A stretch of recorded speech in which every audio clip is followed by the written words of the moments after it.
Então, como consagrados e consagradas, vamos pedir a São José que nesta manhã nos ajude a aprofundar na nossa vida essas 3 características, a fim de que nossa vida também seja uma vida vivida na graça, como foi a dele.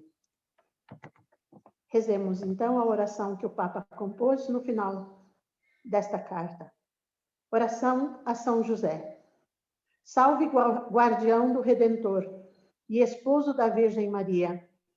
A vós, Deus confiou o seu Filho. Em vós, Maria depositou a sua confiança. Convosco, Cristo tornou-se homem. O bem-aventurado José, mostrai-vos, Pai, também para nós, e guia-nos no caminho da vida. Alcançai-nos graça, misericórdia e coragem, e defendei-nos de todo mal. Amém. Glória ao Pai, ao Filho e ao Espírito Santo, como era no princípio, agora e sempre. Amém. Guardião do Redentor, rogai por nós. Guarda providente da Divina Família, rogai por nós. São José, rogai por nós. Em nome do Pai, do Filho e do Espírito Santo. Amém. Muito bem, acolhemos a todos, somos mais de 130 acessos. Nós queremos, então, com muita alegria, novamente acolher o nosso irmão Padre José Cristo Rei Paredes, que se dignou estar conosco nesses 3 dias, de fato, com grande conteúdo, grande espiritualidade, nos provocando muito nesta área da vida fraterna, vida comunitária. Muito obrigado novamente, Padre José Cristo Rei.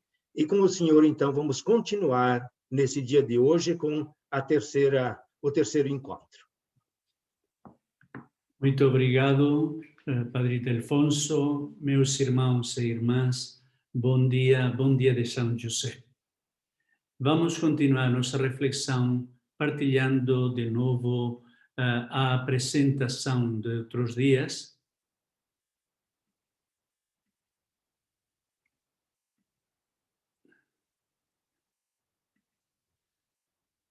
Então, encontramos-nos no seguinte tema: comunidades diante do conflito, reconciliação e transformação, e também comunidades em transformação. O primeiro é o conflito e a transformação através do conflito. Em segundo lugar, uma transformação diante dos desafios que a vida consagrada está encontrando neste momento. Primeiro, comunidades diante do conflito, reconciliação e transformação. Nós sabemos que neste momento a palavra reconciliação não é simplesmente uma palavra referida à reconciliação sacramental, mas também a outro tipo de reconciliações que são necessárias num mundo fragmentado. Então a palavra reconciliação está recuperando um sentido novo. E a partir daí também a reconciliação sacramental tem que ser transformada e ter uma outra visão do que é a reconciliação sacramental, o sacramento da confissão, temos dito, ou o sacramento da penitência. Eu acho que a palavra melhor é a palavra reconciliação. Ok. Ótimo. Ok? Comunidades diante do conflito, ok? Sim, padre, tudo ok. Então, vamos falar do tema dos conflitos, depois um convite para uma espécie de lectio divina e, finalmente, uma reflexão sobre o tema dos conflitos na vida consagrada. Os conflitos. Encontramos situações de conflito com mais frequência do que gostaríamos. Conflitos na política, conflitos nas identidades nacionais, conflitos diários nas relações interpessoais. Este mundo é um mundo de conflitos. Sabemos que até em certas universidades há doutorados na solução de conflitos, porque há pessoas muito capazes de ajudar as nações, as comunidades e sociedades fragmentadas a resolverem os próprios conflitos. Eu não sei se na vida consagrada nós temos pessoas especializadas na solução de conflitos. Às vezes pensamos que esta solução depende somente dos superiores e também daquelas pessoas ou formadores que têm uma responsabilidade sobre a comunidade. Mas o tema do conflito hoje é muito, muito interessante para situarmos no contexto no qual surgem hoje tantos conflitos e é possível também resolver os conflitos. Os conflitos na política, a polarização das partes que se recusam a dialogar e a compreenderem-se mutuamente e geram confrontos de consequências incalculáveis. Vocês experimentam estes conflitos políticos na sua grande nação, mas também nós, em outros contextos, também nós experimentamos graves conflitos na política. A questão é, estes conflitos não são superáveis? É necessário viver sempre em situação de guerra, de conflito? Oi, Maria, tudo bem? Bom dia. Se pode escutar? Sim. Gloria? Sim. Uhum, Sim, sim, está muito bem, está muito bem. Segundo, conflitos de identidades nacionais, que se tornam cada vez mais virais e geram guerras psicológicas e mesmo armadas.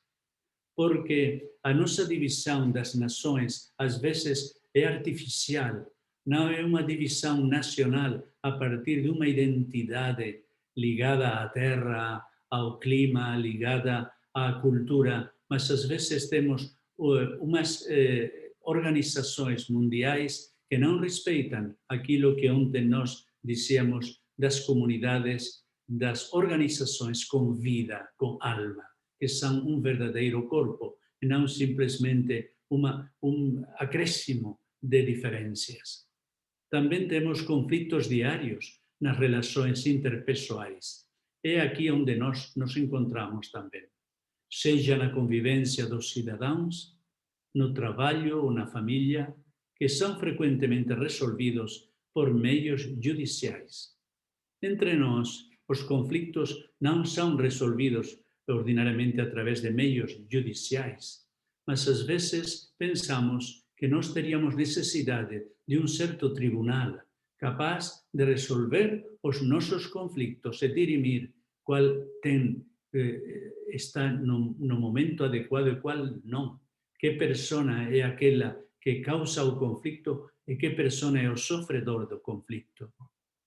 Este mundo de conflito está também presente nas nossas comunidades da Igreja, da vida consagrada, em tantas atividades pastorais e missionárias. Não somente na comunidade, também na missão, também nas nossas atividades pastorais. E o conflito é universal, global. Mas eu gostaria agora de nos invitarmos a uma lexio divina respeito ao tema do conflito. Só tem um cabo, Paulo.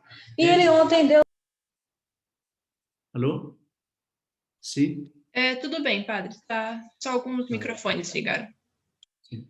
Vamos então a fazer esta lexio divina sobre um texto bíblico que às vezes não temos prestado muita atenção.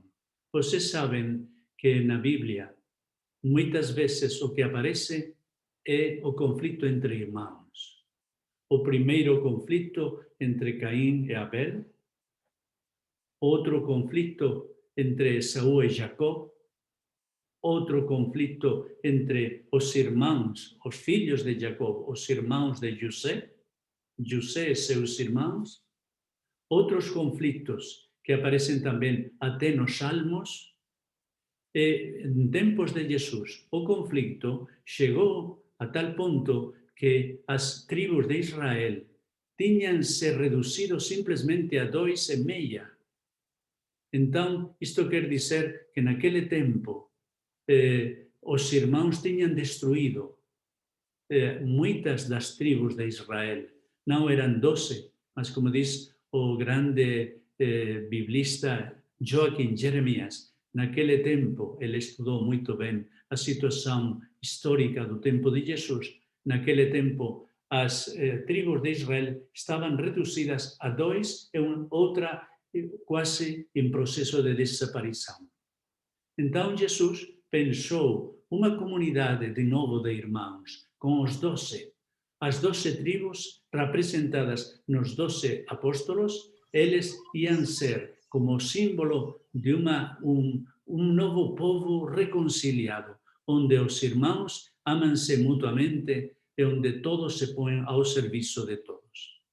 Então, vamos ver o que o livro de Gênesis, dos capítulos 25 ao 33, nos diz respeito ao conflito paradigmático entre dois irmãos, Esaú e Jacó.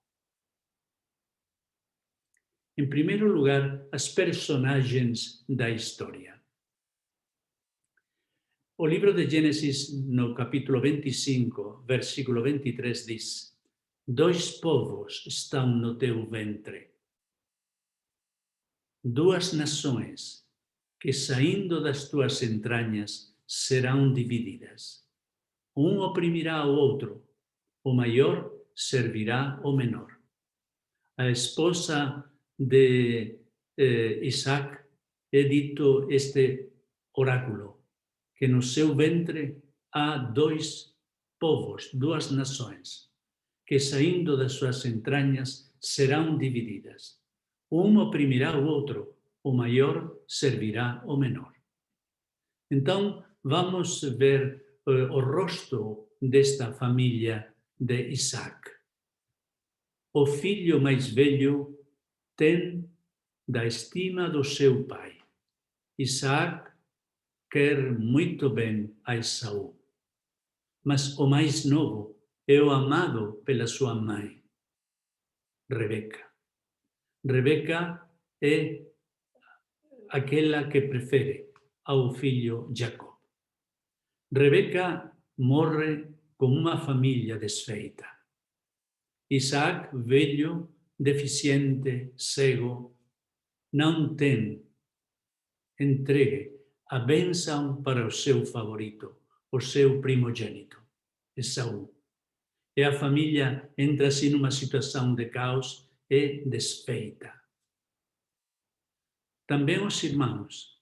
Esaú, zangado e desapontado com a injustiça de ter perdido a primogenitura, os direitos de primogenitura, a bênção do pai. E Jacó, fugitivo, consciente do mal, sem família. Quando Jacó percebe que o irmão quer assassiná-lo, então ele parte e vai embora procurando uma vida em outro lugar. Então estes são os infortúnios familiares, o que poderíamos dizer o grande conflito familiar, verdadeiro drama.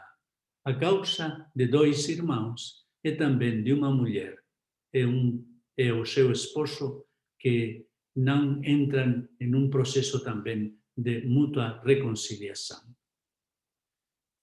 Mas, ao mesmo tempo, trata-se de uma família abençoada por Deus. E todos eles podem se perguntar os porquês e onde.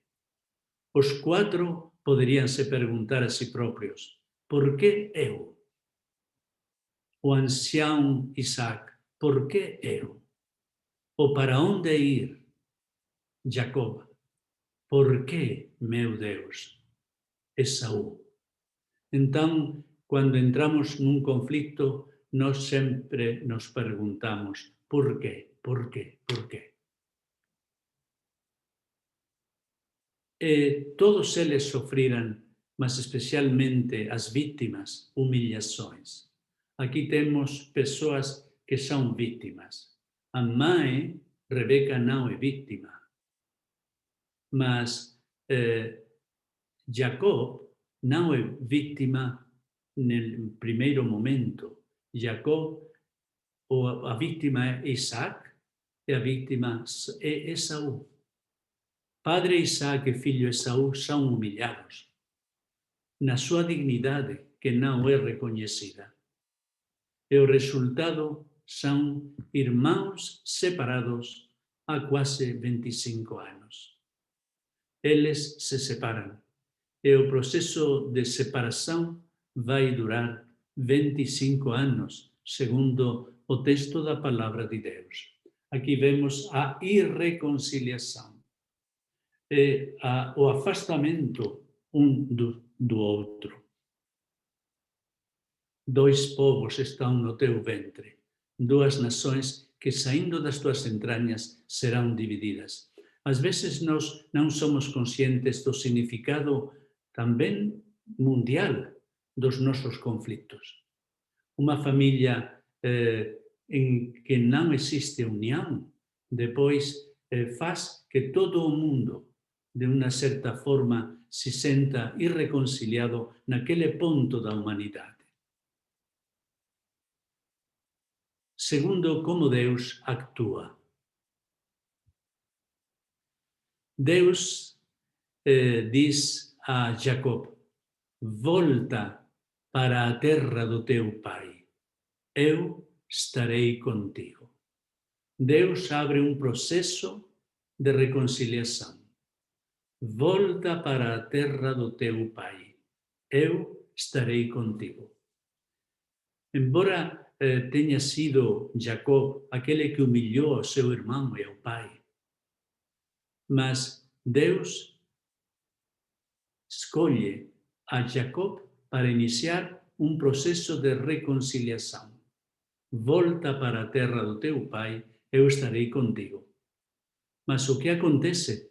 Que quando ele entra nesse processo, Esaú vem ao encontro de Jacob com 400 homens. Isto é, com um exército. Não vem com a motivação de paz, de reconciliação. Quando ele vem saber que Jacob vem à sua terra, então ele congrega um grupo de 400 homens, um verdadeiro exército, para se confrontar com o seu irmão. E Jacob confronta o conflito com a oração. Então Jacob quer obedecer ao mandato de Deus. E quando quer obedecer ao mandato de Deus, ele entra em oração. Esta é a oração de Jacob. Ó Deus do meu pai, livra-me da mão de meu irmão, pois receio para que não venha matar a nossa mãe e os nossos filhos. Então, ele era temeroso de uma morte de toda a sua família, a causa do seu pecado faz tanto tempo, 25 anos. Então, o atuar de Deus é fazer que Jacob entre num processo de encontro com o seu irmão. E como é o encontro? O encontro dos irmãos começa com as incertezas de Jacob. Ele inclina-se no chão 7 vezes até chegar ao seu irmão. Começa um processo de reconhecimento da sua falta, do seu pecado contra o seu irmão. Então, a reação de Esaú é maravilhosa. Esaú não pega os 400 homens para se confrontar com Jacob, mas Esaú correu para se encontrar com ele. Abraçou-o, atirou-se ao pescoço, beijou-o e chorou. Como vocês podem ver, aqui temos as palavras que inspiraram Jesus na sua parábola do filho pródigo. Do filho pródigo. correu para se encontrar com ele, abraçou-o, atirou-se ao seu pescoço, beijou-o e chorou. Então, Deus não somente atua na pessoa de Jacó, também tem feito um milagre no coração de Esaú, que nesse momento se mostra totalmente misericordioso e acrescenta o livro do Gênesis: o sol estava a nascer. Uma visão poética do encontro. Um novo dia começa, o dia que dois irmãos vão se reconciliar. Então, a reação de Jacó para Esaú: se estás contente por me veres, aceita o presente que te dou. Então ele tinha portado diversos presentes para oferecer ao seu irmão. E continua, isto é muito importante, pois vi o teu rosto como alguém que vê o rosto de Deus, e tu me mostraste graça. O Deus da graça é presente no rosto de Esaú. Esaú é para Jacob como uma manifestação, uma teofania, uma visão de Deus. Quando dois irmãos se reconciliam, então aparece lá o rosto de Deus. Especialmente o rosto de Deus na vítima, naquele que tinha sido a vítima. E por isso que hoje sempre mais vemos que a reconciliação não deve começar por aquele que tem a culpa, mas através das vítimas. O poder das vítimas é que elas podem transformar a realidade. Então temos hoje também muitas experiências de como o perdão, a misericórdia das vítimas é capaz de transformar os corações e fazer que as pessoas que foram culpáveis possam também reconhecer a sua culpa. E finalmente a transformação. Qual é a lição que podemos obter desta lección divina? A transformação reconciliadora transforma o lugar num lugar de memória, onde o sol aparece, um novo dia amanhece e uma nova identidade é alcançada. É a nova identidade dos irmãos. Se reconciliam, encontram-se de novo como irmãos.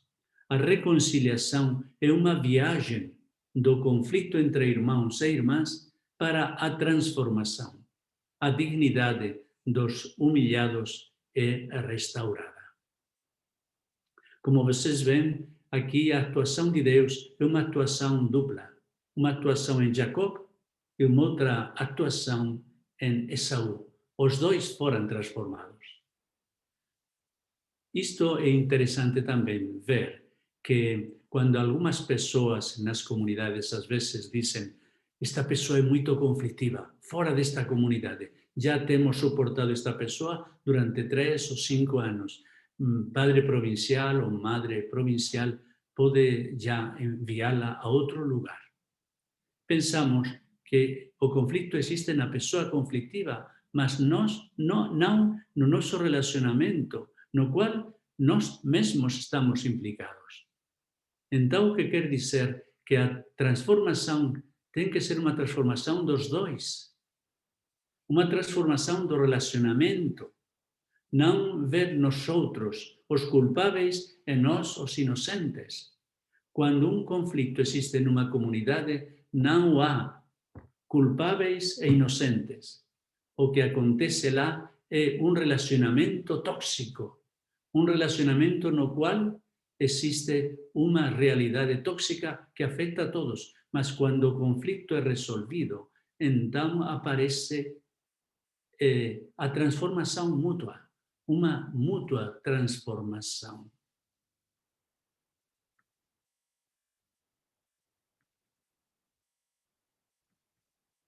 Finalmente, rumo à transformação. Cada conflito oferece uma oportunidade de transformação comunitária. Quando uma comunidade pensa que o problema é simplesmente uma pessoa que deve ser transferida a outro lugar, a comunidade não vai se transformar. E talvez vão aparecer outros conflitos, mas o conflito não é um pecado. O conflito é uma possibilidade que temos todos nós de sermos mais inclusivos. Hoje nós denunciamos a exclusão, mas nós mesmos podemos ser autores de exclusões. Exclusões de irmãos porque dizemos, esta pessoa está mal psiquicamente, esta pessoa é doente, esta pessoa, estamos identificando as pessoas com as enfermidades, as doenças, não identificamos as pessoas com relações de amor, de amizade, de compreensão mútua. É um relacionamento que tem que ser transformado constantemente. Aqui estão alguns critérios que é sabedoria que o Espírito derrama no nosso tempo, à luz dos ensinamentos de Jesus, o nosso Mestre. Temos atualmente pessoas que têm atuado nos conflitos, por exemplo, da Colômbia, conflitos armados com a nação e a nação contra as forças armadas que lá havia. Então, aqueles que têm sido mediadores no conflito, o que têm aproveitado é a situação para estabelecer o que eles chamam conversas ou conversações significativas. Fazer que o encontro descubra o que é não simplesmente os episódios conflitivos, mas o que é o epicentro do episódio. Quando nós temos um terremoto, então vemos que existem diversos episódios do terremoto. Não sei se diz assim em português, terremoto, movimento da Terra. Mas o que fazem os meteorólogos, os científicos, é procurar descobrir onde se encontra o epicentro. E qual é o epicentro do conflito? Quando nos colocamos no epicentro do conflito, podemos adquirir uma visão global que nos permite gerar um novo sistema de relações e de comportamento entre todos nós. Descobrir, colocarmos no epicentro do conflito e não simplesmente nos fenómenos conflitivos. Talvez o que podamos dizer a uma comunidade, vocês têm uma tentação de exclusão, não são inclusivos. Para vocês, uma comunidade tem que ser uma comunidade na qual existe a exclusão. E talvez lá temos profetas da inclusão, mas é a inclusão para os outros, mas não para nós. Para Jesus, o epicentro está no coração. Os teus pecados são perdonados. Não pecar mais. A opção que Jesus oferece é o amor. É o amor até aos inimigos, aqueles que não te compreendem. O reino de Jesus, o reino de Deus, é o reino da tripla e única referência amorosa. Amar a Deus. Mas como pode você dizer que ama a Deus se não ama ao próximo que você vê? O próximo são aqueles que estão conosco.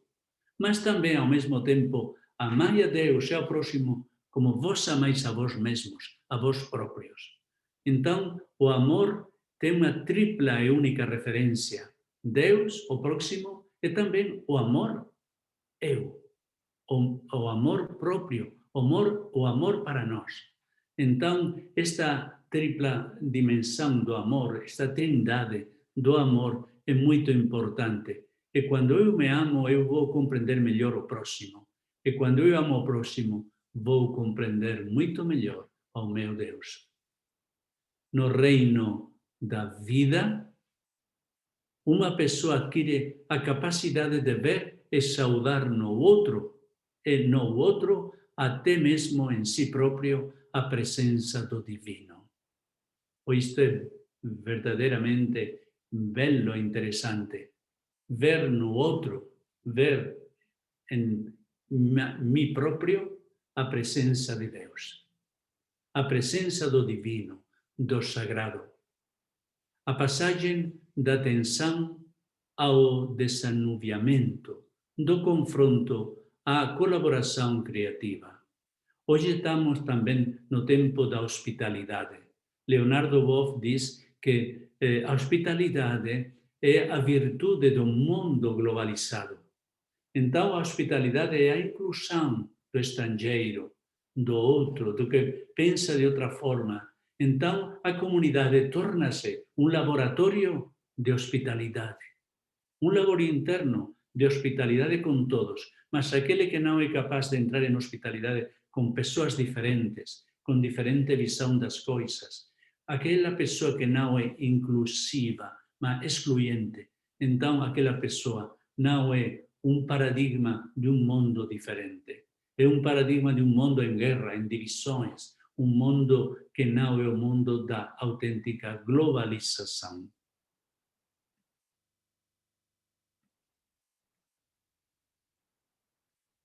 Quando nos colocarmos no epicentro do conflito, podemos adquirir uma visão global que nos permite gerar um novo sistema de comportamento. Como vocês veem, também a comunidade é a escola da amizade social.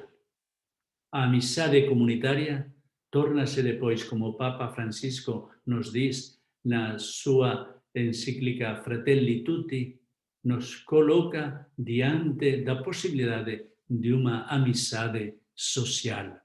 Cada conflito oferece uma oportunidade de transformação.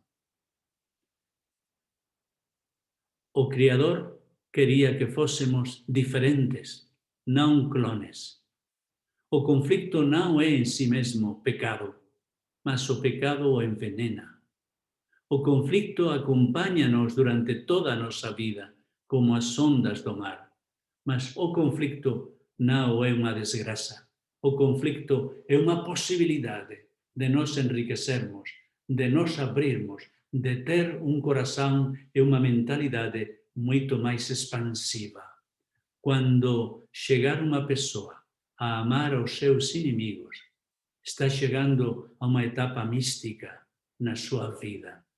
O meu fundador, Santo Antônio Maria Claret, escreveu na sua autobiografia, quase ao fim da sua vida: o Senhor hoje concedeu-me o amor aos inimigos. Isto não acontece ao início. Isto vai pouco a pouco amadurecendo na nossa espiritualidade e chega um momento no qual até no inimigo vemos a presença do divino.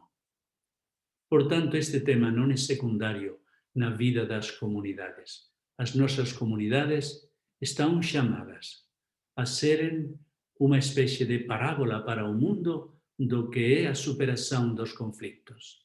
E assim, a comunidade torna-se um primeiro momento e gesto de missão.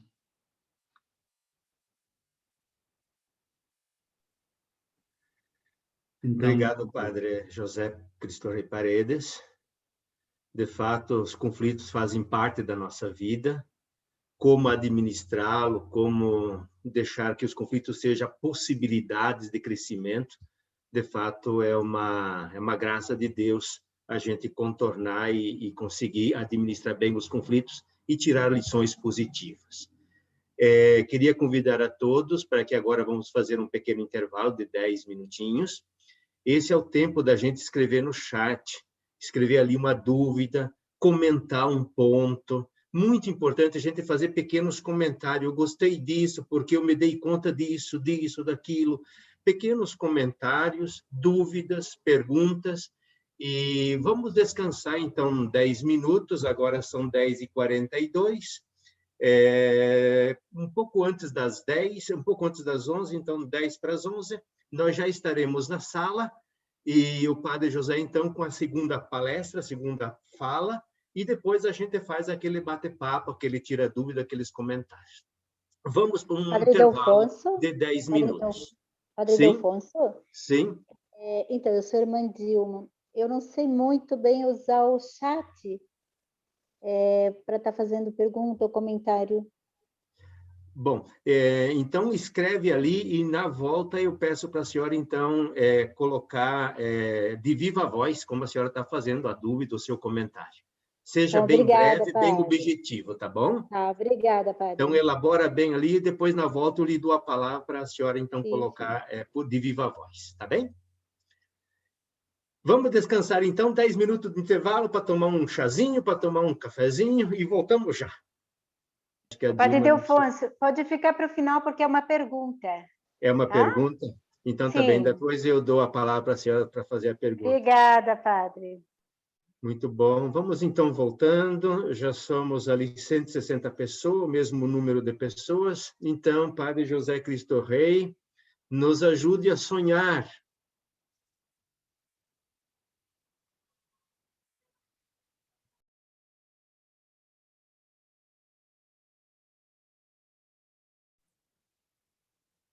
Se digo vamos continuar com a última reflexão, certamente algumas destas coisas vocês podem lê-las no livro, que estão muito mais amplamente explicadas. Então, partilhamos de novo a tela.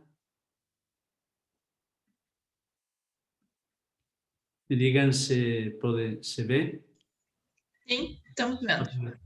Tá, muito bem. Então, finalmente, comunidades em transformação. É importante saber que a transformação sempre chega através do contato com o que é diferente. A transformação é introduzir a diferença, o que é estranho em nós. Não existe uma transformação onde tudo é clone, onde tudo é a mesma coisa, continua sempre a mesma coisa. A transformação é a introdução em cada um de nós de novas formas, que vão, ao mesmo tempo, se incluindo na nossa identidade. Então, a transformação vai ser vista a partir destes verbos: voar, viajar, contemplar e sonhar. Uma introdução, em primeiro lugar. A vida não para. Os organismos vivos estão sempre em movimento. Evoluem, crescem, mudam, assumem novas formas sem perderem a sua identidade. Assumem, portanto, o que é estranho, não é diferente, novas formas, sem perderem a sua identidade. Quando os movimentos se tornam costumeiros e lentos, acontece a deformação. Iniciam-se processos de morte. Então, uma coisa é a formação transformadora e outra coisa é a formação deformadora. As comunidades perdem a sua beleza enquanto que elas estão se deformando. E, portanto, uma formação continuada é uma transformação. Nós, como cristãos, estamos chamados a uma permanente transformação que tem um objetivo: nos identificarmos como filho de Deus, como filhos e irmãos de Jesus.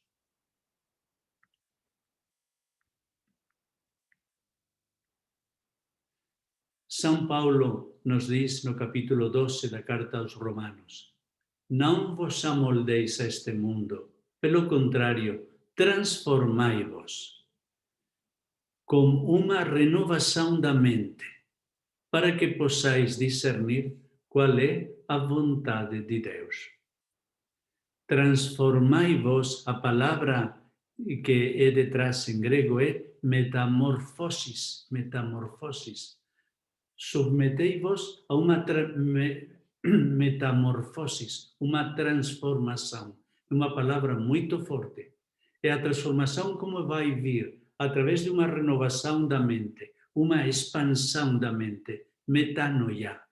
Metanoia quer dizer além daquilo que nós pensamos, além daquilo que nós somos. Meta significa ir além.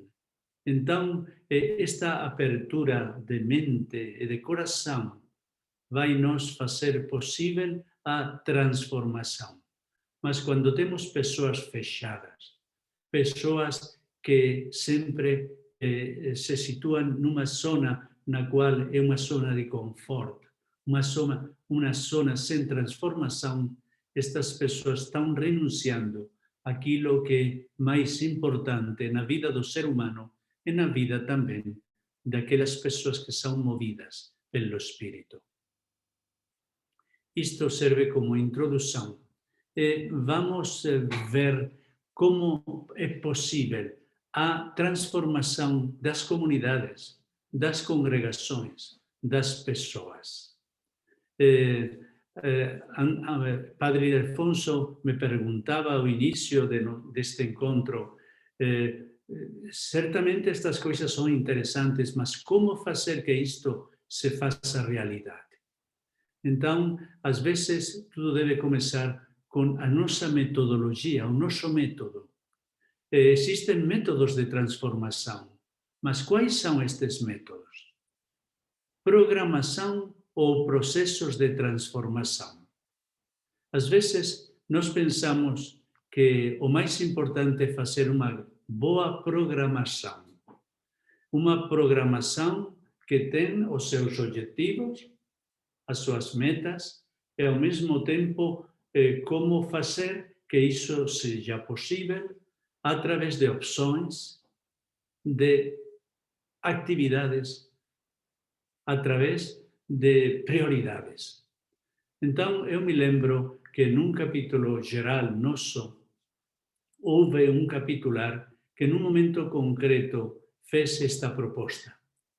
Devemos deixar o modo normal de proceder nos nossos capítulos, o método. Nós, ao fim do capítulo, já queremos, quando queremos projetar o futuro, pensamos, em primeiro lugar, em prioridades. Quais são as prioridades, objetivos aos quais vamos chegar? Depois, os meios. O que fazer para que estas prioridades se tornem objetivos, meios, e quais são as ações, e depois a avaliação. Quando pensamos a realidade em chave de programação, fazemos uma análise da realidade, seus desafios. Segundo, chaves de resposta, discernimento e a resposta. Com esse discernimento, a resposta são opções, prioridades, ações e responsáveis, pessoas que têm a responsabilidade de procurar que tudo isso aconteça. Opções, prioridades, ações e, finalmente, uma avaliação. Este é o processo da programação. Então, aquele capitular diz, eu acho que devemos orientar o capítulo não em chave de programação, mas em chave de transformação. E, com o decorrer do capítulo, o decorrer do tempo, ao fim, todo o capítulo quis achar uma outra chave de pensar o porvir do Instituto, em chave de transformação. Em chave de transformação, o que se vai pedir à congregação, à província, à comunidade, é realizar uma viagem, entrar num processo de vida. Como nós pensávamos ontem, quando falávamos das organizações turquesa, OTIL, realizar uma viagem, entrar num processo de vida, entrar num processo no qual um passinho é muito importante. Cada pode ir ao seu ritmo, mas o mais importante é ir sempre caminhando para fazer esta viagem.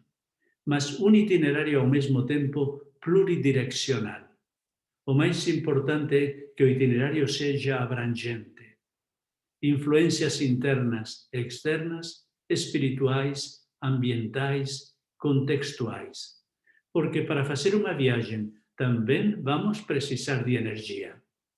Isto é muito importante, porque uma máquina sem energia não pode exercer a sua função.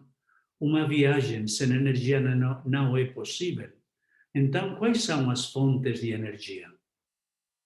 Devemos descobrir as fontes de energia espiritual, e as fontes de energia intelectual, e as fontes de energia corporal também. E as comunidades devem saber que as fontes de energia às vezes estão em nós, mas às vezes também estão no contexto. E quando nós entramos em contato com o contexto, então lá nós podemos receber novas energias que antes não tínhamos. A mesma atividade missionária é um momento que é uma escola. Não é um momento no qual nós nos tornamos mestres, mas ao mesmo tempo é um momento no qual nós somos dinamizados, energizados. Quando eu estou falando com vocês e depois recebo de vocês as suas explicações, os seus sentimentos, então eu fico energizado. E na minha vida eu aprendi tantas coisas de tantas pessoas que se tornaram para mim fontes de energia, comunidades que se tornaram para a gente fonte de energia. Às vezes nós dizemos, eu fui lá para evangelizar e aquele que foi evangelizado foi eu. Então, isto quer dizer que devemos encontrar fontes de energia para poder processar e proceder aos processos de vida como comunidades. Quais são as fontes de energia da tua comunidade?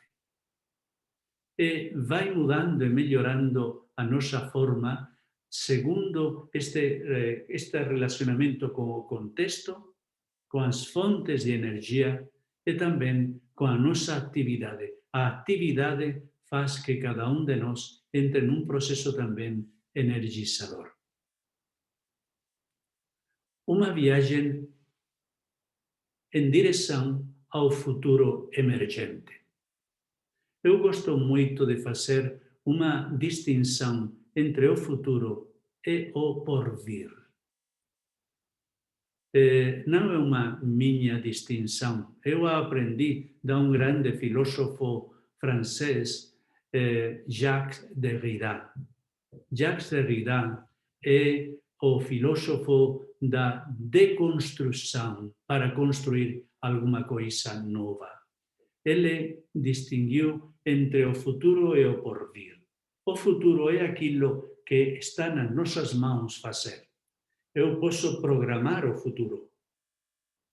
Eu posso e devo programar o futuro e, ao mesmo tempo, ver que o futuro é o filho da minha atividade, do meu pensamento. Então, os progressistas são sempre os homens, as mulheres do futuro. Os partidos políticos progressistas, eles pensam sempre em chave de futuro e não de tradição. Não voltar para trás, mas entrar num futuro diferente, diverso. Este é o próprio dos progressistas. Mas eu acho que nós não temos vocação de progressistas. A vida consagrada não deve se caracterizar porque é uma vida consagrada progressista. O futuro é aquilo que vai de nós para diante. Mas existe também, dizia Jacques Derrida, o porvir. O porvir quer dizer aquilo que vem de diante para nós. Coisas inesperadas. Coisas, realidades que nos surpreendem. Por exemplo, faz um ano ninguém previa a pandemia. A pandemia não tem sido um futuro nosso. Tem sido um improviso, um porvir que nós não estávamos preparados para acolher. Então, o porvir tem muitos aspectos. Pode ser um porvir terrível, mas também pode ser um porvir de graça. E nós somos a comunidade da promessa de Deus. E as promessas de Deus têm muito a ver com o porvir, não com o nosso futuro. E quem são aqueles que se orientam desde o porvir? São os profetas. Progressistas futuro. Profetas são aqueles que acolhem e preparam a todos para o porvir. Isto também foi expressado ou dito por outros autores como o futuro emergente. Um futuro emergente que nós não esperávamos. O grande filósofo Morin dizia: na minha vida, as coisas mais importantes aconteceram como futuro emergente, como uma coisa que eu não esperava, ou inesperado. O futuro emergente é aquele que nos faz sempre vigilantes diante o que pode acontecer, que nos faz sempre entrar em uma dimensão de acolher o porvir e também nos comprometermos com o porvir através da nossa atividade. Para isso é necessário abrir a mente, a nova consciência, e ter uma consciência sempre mais aberta. Um novo coração capaz de acolher o que está vindo. E, finalmente, uma vontade de nova praxis. As teologias utópicas são aquelas que pensam na realidade desde o porvir. Não é desde o nosso futuro, mas o porvir. As pessoas utópicas são aquelas que são rebeldes respeito ao statu quo, porque elas não querem dar importância ao que agora tem importância. Estão esperando o porvir de Deus. Em chave de transformação. Um sistema vivo é uma rede de processos em que cada processo contribui para os outros processos.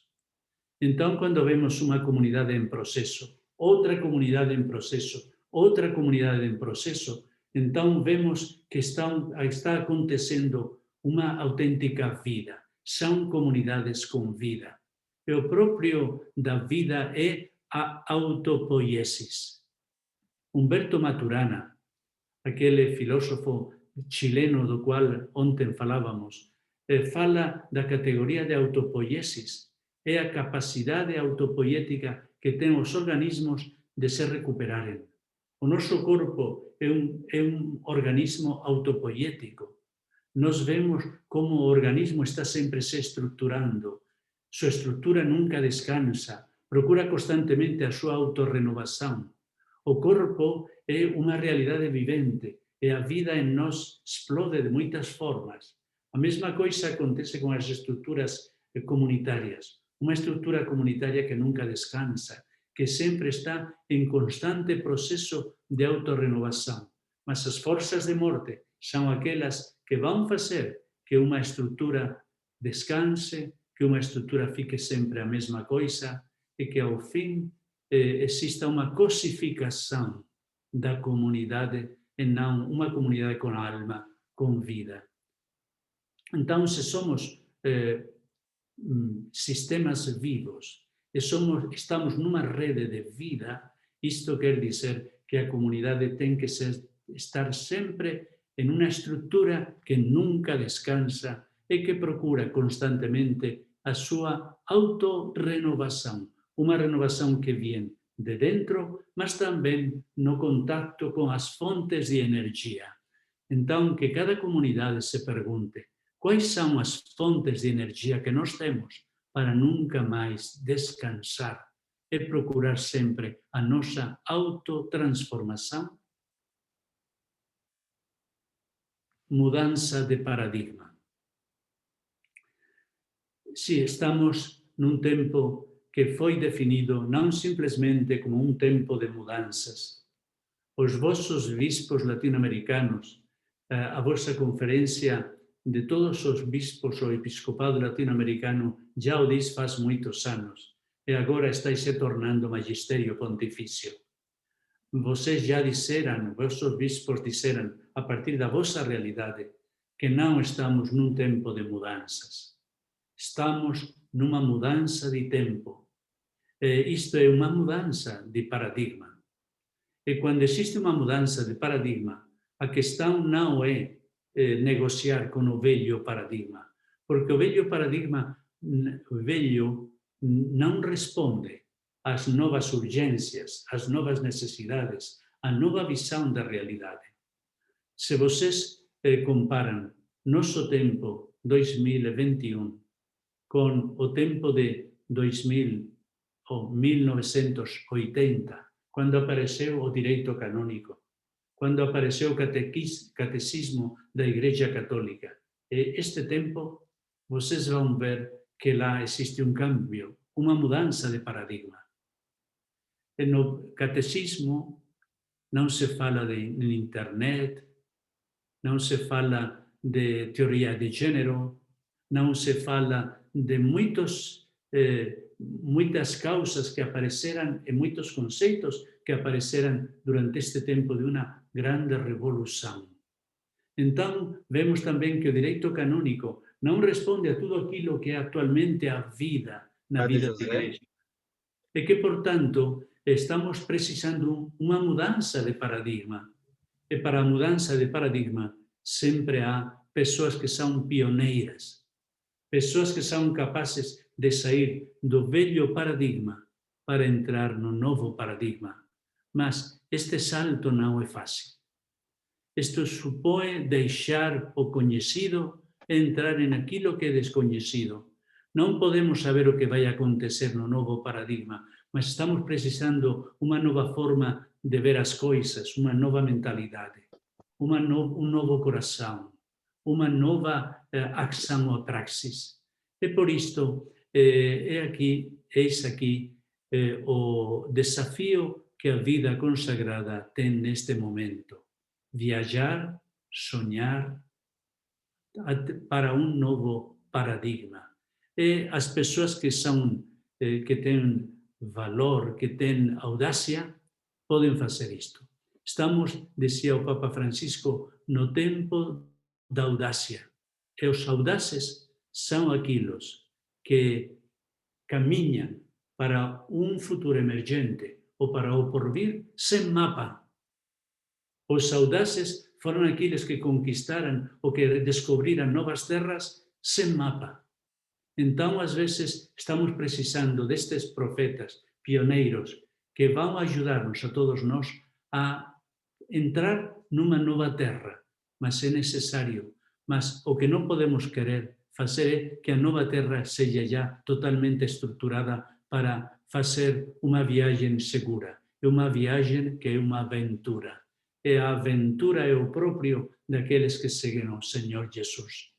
Jesus fez entrar aos seus jovens discípulas e discípulos numa autêntica aventura que parecia ia terminar no Calvário. Mas, graças a Deus, o Calvário foi o momento no qual o Espírito de Jesus se espalhou a partir daí por todo o mundo. Então, nós temos neste momento também que entrar nesse processo. Vamos continuar.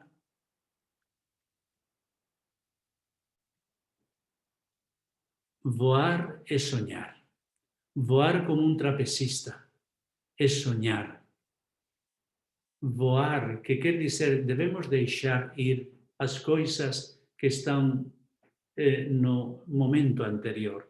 E devemos, como os acróbatas, entrar, os trapecistas, entrar numa nova dimensão. Deixar vir o que está aí vendo, ou por vir. Voar, mudança de paradigma, como os trapecistas. Não sei se pode ver. No dia 31 de março, o Lanuba, em parceria com Experience Kissimmee, vai transmitir o show das 18 horas, o número dos trapezistas ao vivo, com números inéditos e super difíceis. Acompanhe a nossa entrevista porque inclui 3 brasileiros.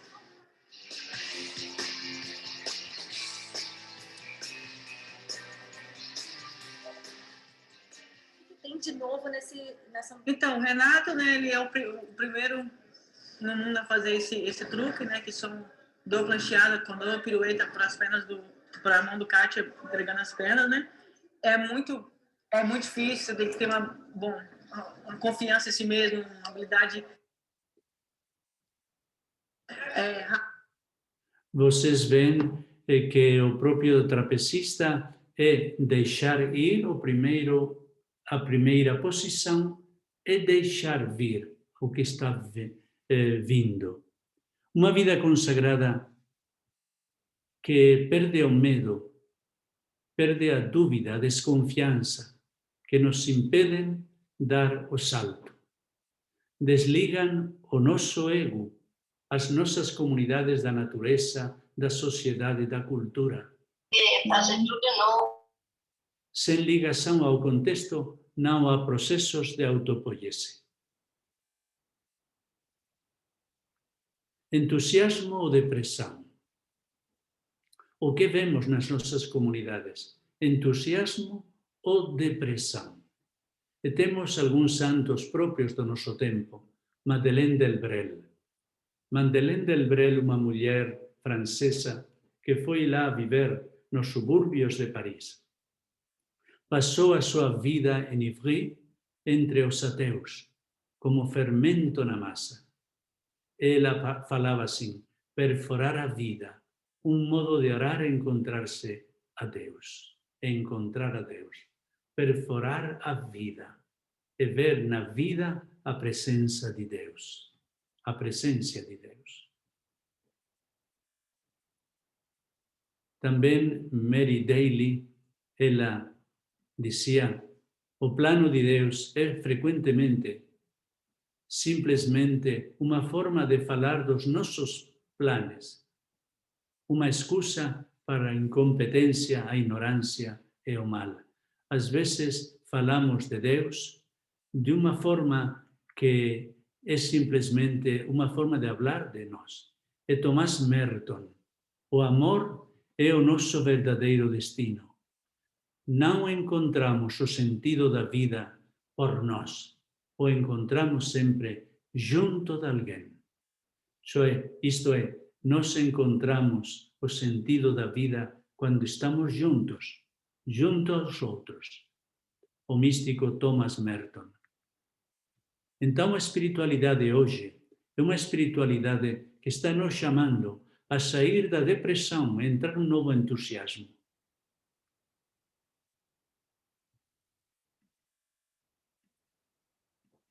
E os sonhos.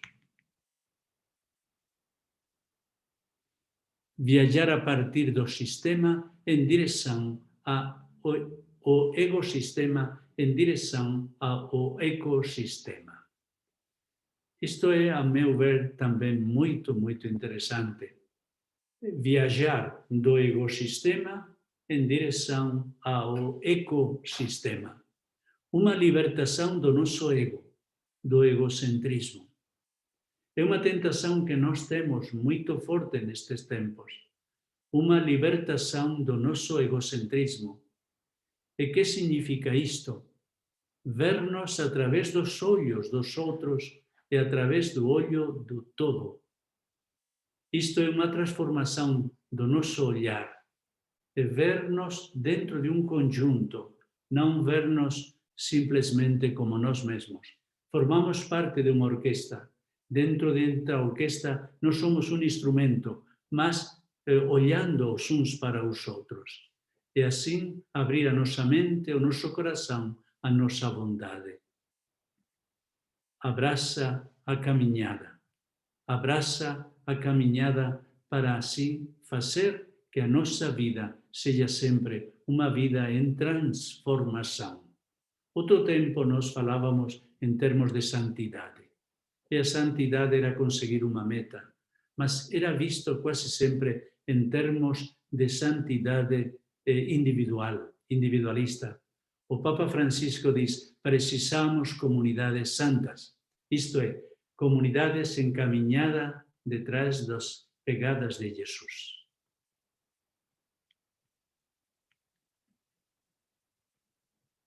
E quando ele fala da santidade, ele ao mesmo tempo diz que se trata da santidade que é exultate et gaudete, joia e ao mesmo tempo exultação.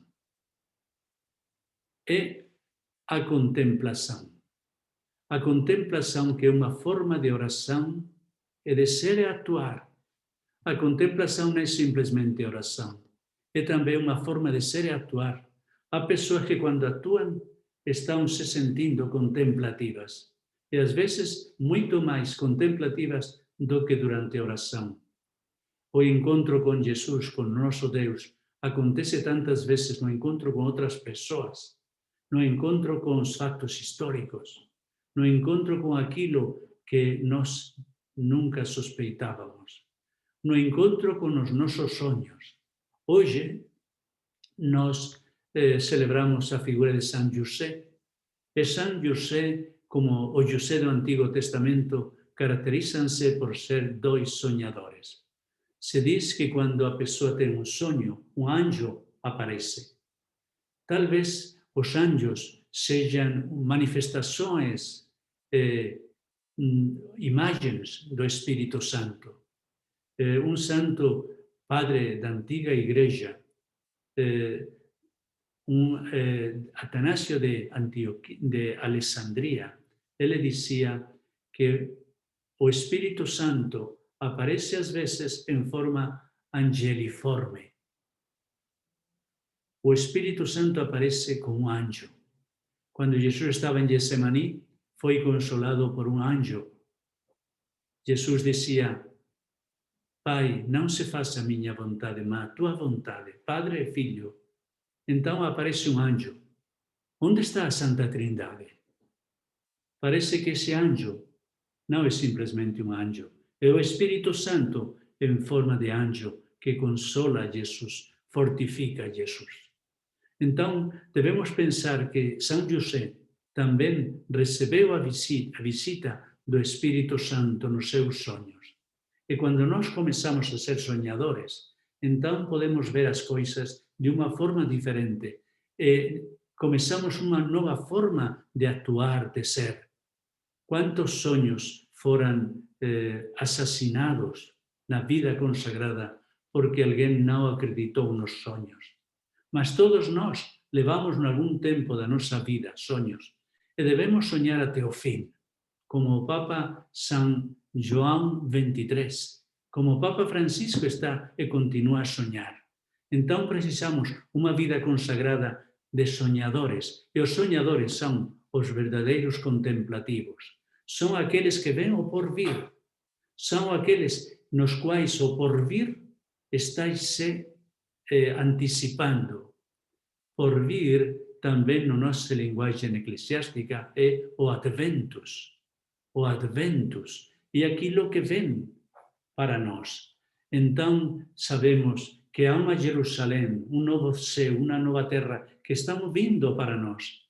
Então, os profetas são os profetas que sonham o porvir e que contemplam já o porvir.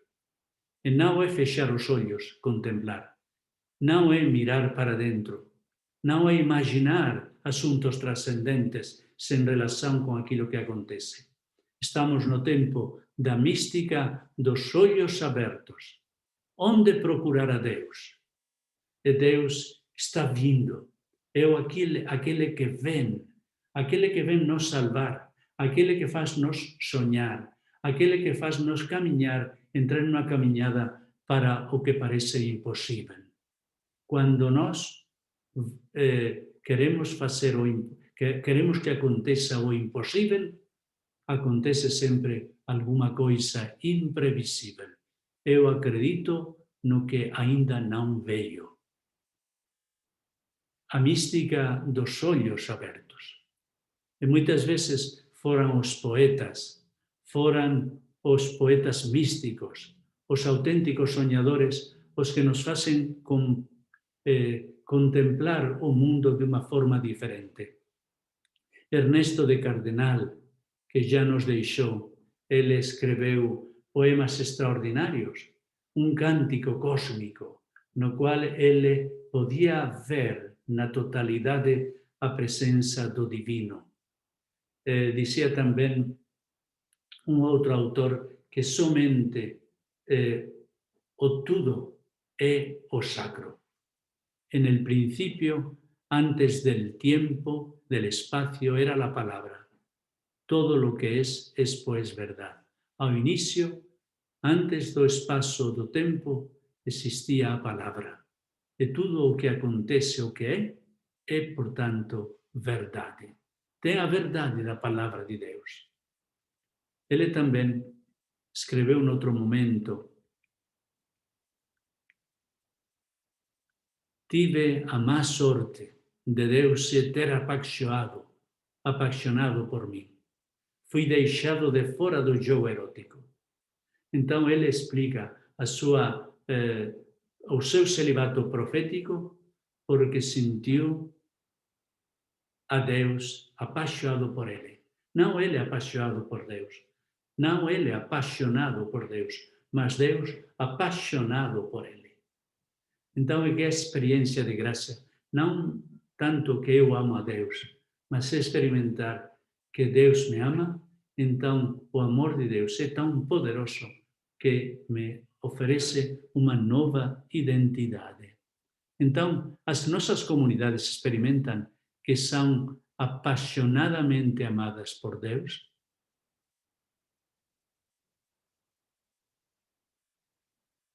Então, meus irmãos, minhas irmãs, aqui terminamos esta aproximação ao tema de uma comunidade que entra em processos de transformação. Uma transformação através da reconciliação e uma transformação também através de uma outra visão da realidade. Através de um sair, de um voar, um viajar, através de um sonhar, porque diante de nós temos o porvir, o adventus, uma promessa que Deus nos faz. Nós não somos unicamente aqueles que fazemos votos a Deus. O nosso Deus fez a primeira e mais grande profissão de amor a nós, fazendo-nos uma promessa que vai ir cumprindo através da história e da nossa vida. Padre José, obrigado. E nós temos agora um tempo razoável para poder trocar algumas ideias, algumas impressões. Eu queria primeiro passar a palavra para a irmã Dilma, que desde o início ela está ali com uma pergunta na garganta. Então, antes que faça mal, vamos pedir à irmã Dilma para que exponha a sua pergunta. Antes que faça má digestão, né, padre? Verdade. Então, primeiramente eu quero agradecer ao padre José, né? Tive a oportunidade de ouvi-lo no lançamento desse livro. E padre José colocou que cada conflito oferece uma oportunidade de transformação. Gostei muito dessa expressão. E quando ele colocou também que o início da reconciliação não deve partir, né, da pessoa que causa ali o conflito, mas da vítima. Quero perguntar ao padre, eu sei que não existe receita, mas muitas vezes nós deparamos na comunidade com pessoas já de uma certa caminhada, lá com seus 40, 50, 60 anos de vida religiosa, que às vezes provoca conflitos. E o padre disse que o conflito não é só de um lado, né? Mas quando a gente se depara com esse tipo de pessoas e que se está a comunidade tem um modo de agir, chega o superior, chega um terceiro na comunidade e a pessoa muda, se torna dócil, se torna... E tem né? Que chega, às vezes nos chega a levar que é coisa da nossa cabeça. E às vezes não é só interno na comunidade, isso sai fora. Como reagir, como lidar com essas situações? Silenciar, calar? Padre? Obrigado, Dilma. Não sei se o padre Paredes quer dar uma palavrinha, depois a Luciana, então, fará as outras perguntas e colocações. Sim, eu acho que, às vezes, nas nossas comunidades, há pessoas que se pensam a si próprias desde o poder. Elas querem ter o próprio espaço de poder. E allora exerce no poder e não querem que ninguém possa entrar aí. Este poder vai se tornando sempre mais poder bestial. Sempre o poder nos profetas, no livro do Apocalipse, aparece com uma forma bestial. E são pessoas que tornam-se não humanas, mas bestiais. Então alguém tem que pôr o espelho diante delas para que compreendam o que estão se tornando. Às vezes deixamos estas pessoas e calamos, mas não é questão de calar. Os profetas sempre punham aos grandes poderes do mundo diante do seu espelho. Então, às vezes, estas pessoas vão reaccionar quando se contemplarem no verdadeiro espelho, não no espelho do seu poder e da sua autonomia. Então, estas pessoas, quando atuam também, não somente dentro da comunidade, mas também fora, estão espalhando tudo, são pessoas verdadeiramente que podem parecer que sim, atuam normalmente, mas esta forma de atuar não é própria de uma comunidade que deve ter intimidade, que deve ser uma comunidade na qual a vida seja uma vida comunitária. Então, as pessoas que renunciam a novo modelo de comunidade, devemos dizer que este não é o seu lugar. Se elas querem viver sozinhas, que o façam, mas não entrem num espaço no qual o mais importante é a interconexão. Às vezes, nós não temos pessoas capazes também de ajudar as comunidades para superarem estes conflitos, mas se vem uma pessoa de fora, experta em tudo, então pode apresentar a toda a comunidade qual é o problema e ver que todas as pessoas possam dialogar, mas com diálogos significativos, e sempre vendo que a questão não é acusar, a questão é ver onde cada um se coloca. Então, ir todos nós modificando também os nossos posicionamentos, as nossas ideias. Mas se deixamos a enfermidade crescer, ao fim todos vamos ficar penetrados desta enfermidade. Isto é aquilo que agora imediatamente eu penso. Obrigada, Padre. Muito obrigada. Irmã Luciane, por favor, então, não sei o que apareceu ali no chat, se você puder colocar para o Padre José algum comentário, perguntas, para a gente continuar dialogando. Ok. Podem, se alguém ainda quiser, nesse momento, escrever ali no chat, pode ir colocando. Nós temos algumas reflexões, né? Algumas pontuações ali da primeira parte, que o Padre José refletiu conosco. Então, alguns ecos daquele primeiro momento, né? Então, agora podem colocar ainda alguma coisa sobre esse segundo momento. E as manifestações são, primeiramente, de gratidão, né? Gratidão ao Senhor, Padre José, por essa profunda reflexão, provocação, que nos incomoda, nos desinstala, nos faz repensar, né, toda a nossa vida, a nossa prática, as nossas comunidades. Gratidão também à CRB por ter proporcionado esse momento, né, manifestações ali de gratidão. E alguns ecos, né, das falas, vários ali, levantando essa questão da importância que o Senhor trouxe para nós ali, de que a reconciliação e os conflitos, elas são oportunidades de reconciliação e transformação, né? Como isso muda a nossa forma de olhar para os conflitos. E também ressaltar como foi bom o Senhor começar a reflexão a partir do Gênesis, né? Da leitura orante, trazendo o exemplo ali da Esaú e Jacó, né, dos conflitos bíblicos para nos iluminar a nossa prática. Então, isso foi bastante ressaltado.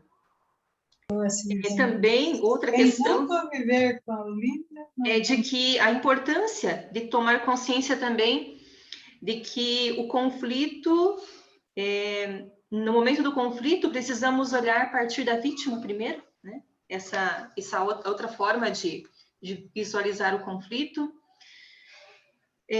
Também a questão de não olhar o conflito como pecado, né? Isso acho que traz um peso, a questão da culpa, o pecado, isso sufoca a pessoa e a comunidade. Então, essa leitura da transformação novamente. E que passa, sem sombra de dúvidas, pelo diálogo, né? O desafio do diálogo.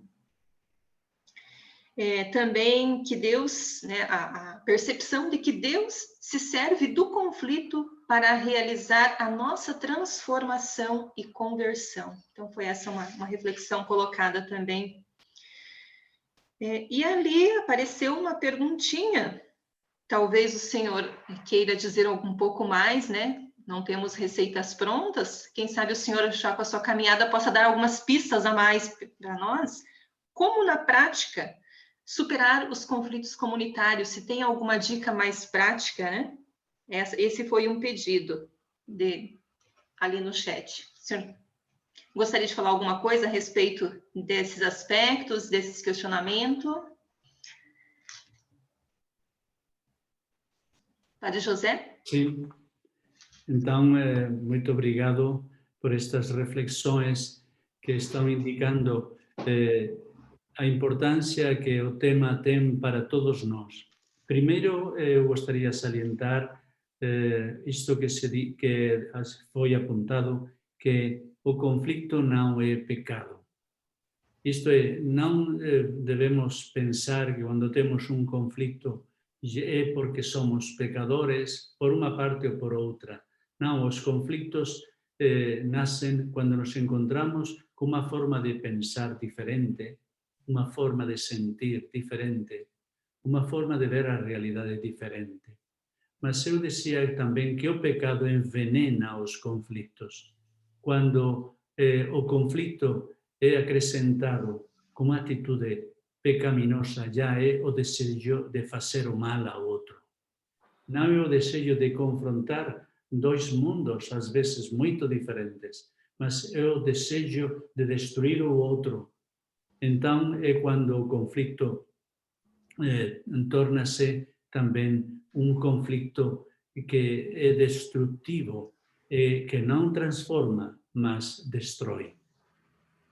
Mas se nós formos capazes de compreender o conflito como conflito e não simplesmente não fazer do conflito um instrumento do pecado, então podemos fazer do conflito um instrumento de graça.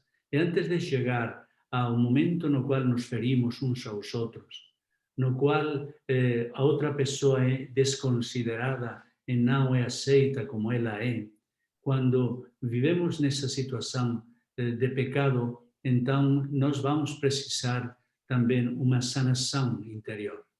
Mas quando não for assim, o conflito vai ser o momento no qual eu posso ver outras ideias, abrir-me a outros sentimentos, aceitar a inclusão dos diferentes. Então, aprender a arte da hospitalidade. Então, entrar na revolução da ternura, fazer da minha vida uma vida diferente. Então, às vezes, uma vida sem conflitos não é uma vida que nos faça entrar em processos, mas os conflitos sempre vão nos ajudar a entrar em processos de transformação. E respeito às comunidades. As comunidades, primeiro, o que vão precisar não é resolver os conflitos sem mais, dizendo você faça isto, você acalar e você não intervenga nisto. Mas a primeira coisa é o que fazer para que todos nós compreendamos o sentido que tem o conflito numa comunidade. Então, entrar numa comunidade é entrar em uma realidade conflitiva, como entrar neste mundo. Quando entramos no mundo, também entramos numa situação conflitiva. Mas o que fazer para não fazer dos conflitos guerras, para não fazer dos conflitos crimes, para não fazer dos conflitos separações terríveis, divórcios, mas fazer dos conflitos uma forma de fazer crescer a nossa vida. Eu acho que isto é o que acontece nas famílias e por isso há tantos divórcios. Isto é o que acontece nas comunidades e por isso há tantas pessoas que se olham para elas, não vivem em uma comunidade sem viver em comunhão. Como temos tido uma história na qual o paradigma comunitário de organização era a família, então temos famílias irreconciliadas. Quando entrarmos no novo paradigma do qual eu falei ontem, o novo paradigma turquesa, deixar que a vida fale, entrar num processo de mútua aceitação holístico e ao mesmo tempo evolutivo em processo, então vamos ver que os conflitos vão ser a força para uma caminhada comunitária extraordinária.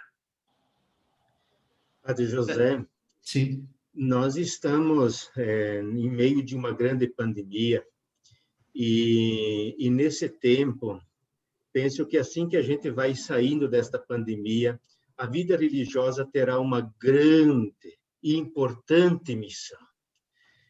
Muita gente quebrada, muita gente que não conseguiu fazer o luto, muitos pobres, muitos desafios. E eu penso sinceramente que se a vida religiosa quer ser efetiva, quer ter o espaço na sociedade pós-pandemia, inclusive a CRB nacional, nas suas prioridades, insiste em algumas palavras, e o senhor citou uma outra que me parece muito importante. Eu acho que se nós deveríamos muito, como diz a prioridade, cultivar em nós a mística profética sapiencial. Ou nós somos místicos, proféticos, sonhadores, sábios, ou a vida religiosa vai ficando deprimida e não vai ter espaço nesse mundo pós-pandêmico. Precisamos superar a depressão, criar entusiasmo, sonharmos. E o senhor usou muito uma palavra que me parece que é muito importante no tempo de hoje, que é a questão da depressão, a questão da reconciliação. Hoje o mundo busca essa reconciliação, nós precisamos de reconciliação. Eu penso muito que se a vida religiosa não der um passo nessa questão da mística, do sonho, da profecia, da alegria, e sermos instrumentos de reconciliação, nós vamos perder mais espaço ainda na sociedade por vir. E não teremos novas vocações. Isso é interessante. O tema da reconciliação não é simplesmente o tema, como bem sabemos, do sacramento da penitência. Pensamos que quando celebramos o sacramento da penitência já estamos reconciliados. Não. A reconciliação é um processo no qual, certamente, a penitência pode ser um momento de grande celebração da reconciliação que o Espírito está gerando. Mas a reconciliação é um processo que às vezes parece penitencial, porque temos que renunciar ao nosso eu para entrar no ecossistema. O que você dizia, eu acho que, por exemplo, quando falamos da castidade, mas não do celibato profético. Como você disse, é muito importante o adjetivo profético. Um celibato que é capaz de falar aos outros, e que é capaz de dizer, enviar uma mensagem de que respeito ao tema da sexualidade no nosso tempo, estamos precisando de profetas de uma nova visão da sexualidade. A mesma coisa acontece com o tema da pobreza, uma pobreza que seja profética. Então, enquanto profética, vai ter também um lugar na sociedade, porque a sociedade do dinheiro está precisando profetas. É a mesma coisa com a sociedade do poder. A obediência não é simplesmente obedecer aos nossos superiores, é escutar as vozes do mundo, é rebeldia contra os excessos do poder. Então, enquanto sermos profetas, vamos tratar de gerar um outro tipo de relacionamentos, de superação dos conflitos. A vida consagrada tem um encanto especial. A vida consagrada deve ser um espaço no qual a gente se sente feliz. Quando o Papa Francisco definiu a santidade, não a definiu com muita oração, muita penitência, muito recolhimento, a definiu exultate et gaudete. Exultai de alegria. Estar sempre cheios de alegria e ser profetas da boa notícia. Então, quando a vida consagrada entra neste processo, a vida consagrada não é simplesmente uma inserção na sociedade, é desejada pela sociedade.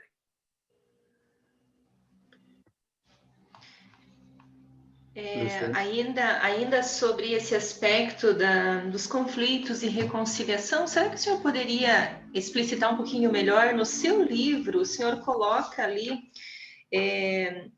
um momento, né, em determinado momento ali, que a pessoa ela não se reconcilia, estou pegando do seu material, né, não se reconcilia quando quer, mas quando lhe é concedido, que a reconciliação não é futuro criado por nós, mas é abertura ao porvir.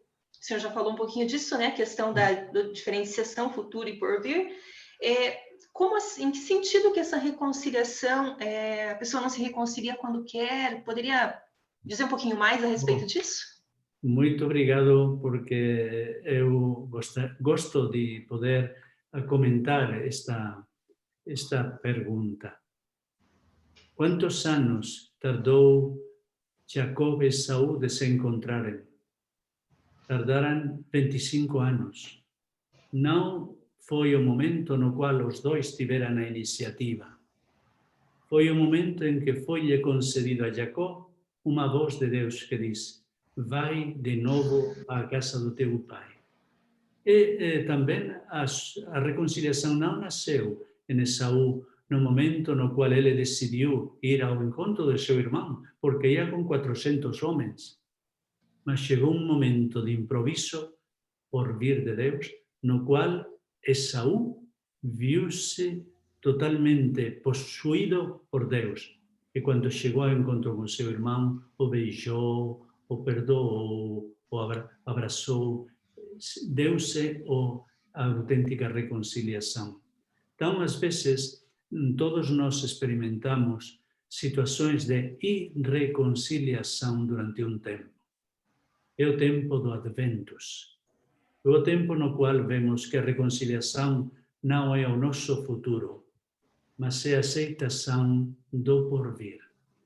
Então, o que temos que fazer nesse tempo de expectativa, de Adventus, é esperar. E, ao mesmo tempo, abrir o nosso coração para aquilo que possa acontecer. Naquele momento no qual isso vai ser possível.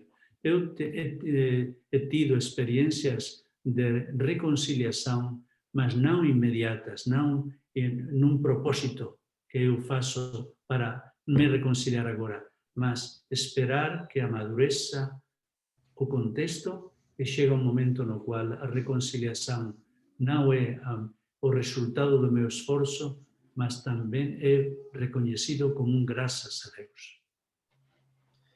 Padre José, eu sei que o tempo já vai indo, nós temos uns minutos, e eu acho que tem de ainda responder um pouquinho, mas eu penso que tem algumas coisas que a gente vai ter que trabalhar melhor, talvez fazendo um outro curso, uma outra coisa assim.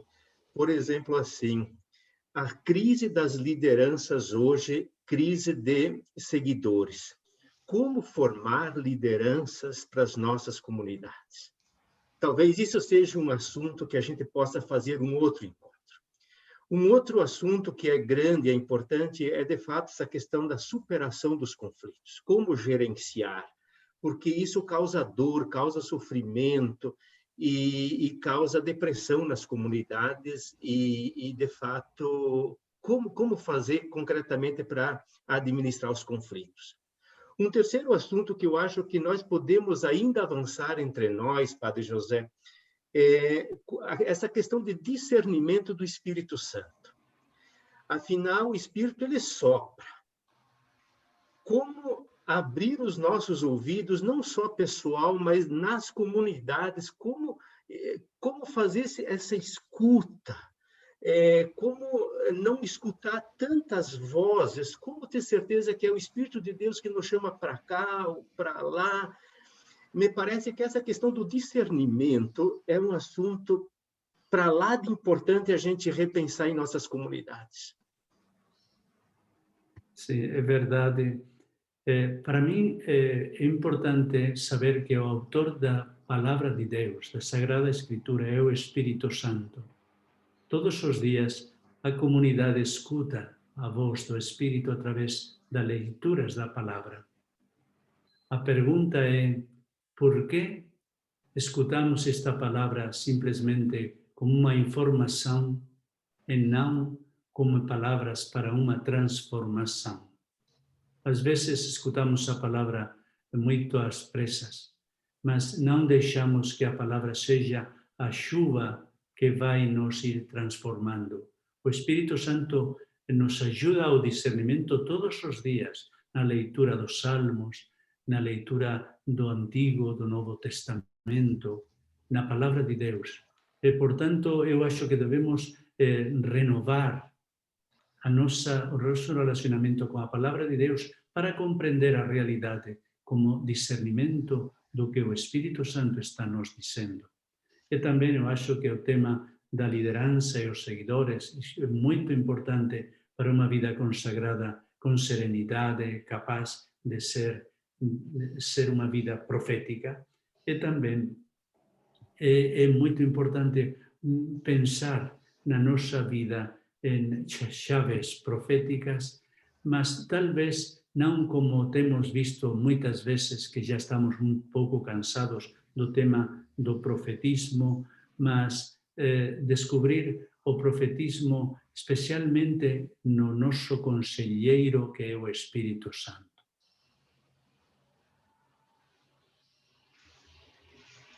Nós temos ainda 2 minutos antes dos avisos finais da nossa oração final e a bênção que o Padre José vai oferecer.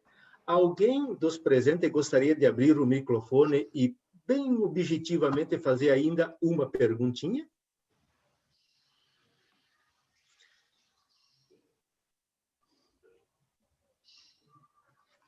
Padre, eu gostaria. Então, bem rapidinho.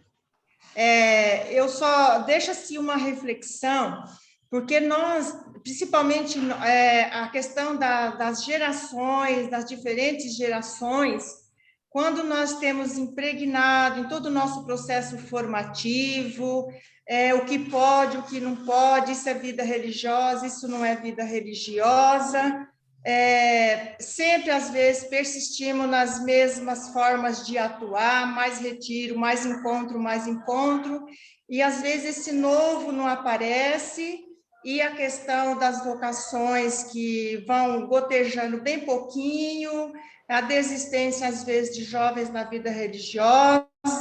Então, eu deixo, assim, essa reflexão, essa visão nossa binária, pode ou não pode, branco ou preto, e a fala do padre, agir a partir da vida das pessoas, e muitas doenças, depressões na vida religiosa, tanto feminina como masculina. Será que esse também não é um sinalizador para a gente aprofundar? Sim. Ao meu ver, tudo isso é que estamos muito mal organizados. Se nos organizarmos desde outra perspectiva, deixa que a vida fale, e não ter medo àquilo que a vida está nos dizendo. Então, isso é o mais importante. A comunidade de Jesus não era uma comunidade de pode, não pode, isto é vida religiosa, isto não é. Estas visões binárias são um terrível perigo para a vida consagrada. A vida consagrada deve hoje ter um novo rosto, e as novas gerações vão nos vão nos trazer uma nova visão das coisas. Embora nós, às vezes, algumas coisas não as compreendamos, mas eles merecem um voto de confiança da parte de nós, porque através das novas gerações vai chegar o novo começo que estamos precisando. alguns de nós devemos dizer, graças a Deus, o que Simeão diz quando viu o menino Jesus nos seus braços. Quando nós vemos novas vocações, devemos dizer, graças a Deus, e Deus vai prover o que vai ser o futuro. Devemos acreditar muito na providência de Deus. Deus vai prover.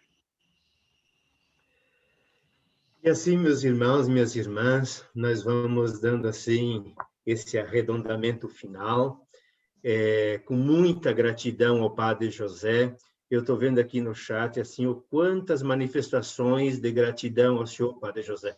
Fala com cabeça, fala com sabedoria, mas também fala com o coração, fala com a alma, fala assim com desejo de que as coisas melhorem, com carisma. Então, muita gratidão, muito obrigado, Padre José, pelo seu tempo de estar conosco nesta formação. Aos irmãos da equipe também, eu queria dizer também assim, ó, que eu estou aqui, sou de Aparecida de Goiânia, das Irmãs Teresianas. Eu fiquei apaixonada pelo que eu vi, me motivou muito. Eu acredito que o desafio para a nossa vida religiosa é deixar e permitir que esse novo chegue, aconteça, né? Fiquei muito apaixonada, muito motivador pela reflexão dele. Obrigado, irmã. E obrigado também à equipe da CRP, ali a Glória, a Marisete, a Eliane, toda a equipe ali da coordenação. Nos mobilizamos para cada um ficar num setor e poder proporcionar, sim, quanto possível esta formação. Então, muito obrigado pela equipe ali da CRB. A vocês, das comunidades religiosas aqui do nosso regional, muito obrigado pela presença, pelo carinho, pela busca, sim, de fato, fazermos boas comunidades religiosas. A vocês, espalhados ali pelo Brasil e pelo mundo, desejamos muita coragem, muita ousadia, muita criatividade, trabalhar forte pelas vocações, de fato, fazermos desse exercício, essas palestras, novamente formação permanente em nós. Essas gravações todas vão ficar disponíveis. Então, que tal ali você que é coordenador da comunidade, é provincial, superiora, coordenadora, junta a comunidade, estuda, reflita, esse discernimento que vai acontecendo devagarzinho, com certeza o novo, pela graça de Deus, vai acontecer entre nós. Então, de coração, muito obrigado a cada um e a cada uma. Padre Neto, não sei se antes da gente fazer a bênção final, em nome da Nacional, você gostaria de dizer uma palavrinha curtinha e objetiva.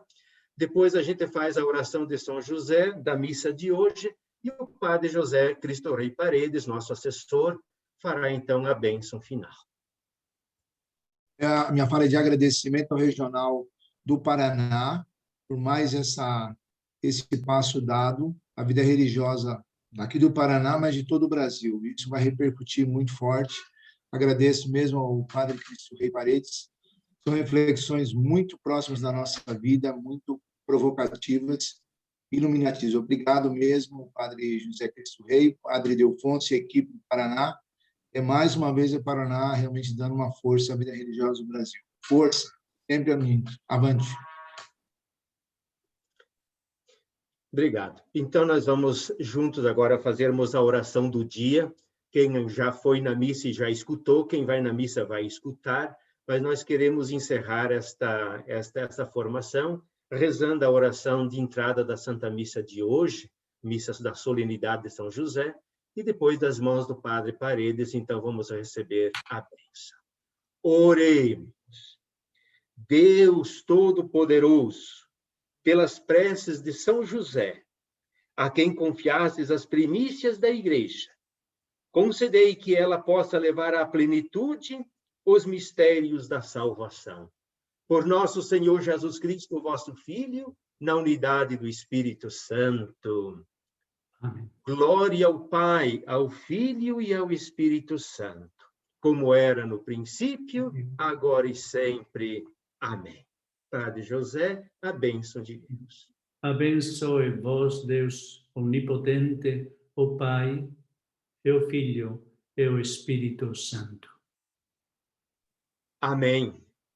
Muito obrigado, Padre José. Também, Padre Neto, Padre Delfonso E todos vocês, irmãs e irmãos, muito obrigado pela vossa acolhida e também pela vossa compreensão dos meus limites também, especialmente na língua, mas posso constatar que ao menos nos temos compreendido muito bem. Muito obrigado, gente querida. Uma boa festa de São José para todos. Fiquem em paz, Deus abençoe. Muito bom ver vocês. Quem sabe logo mais nos encontramos em outras formações.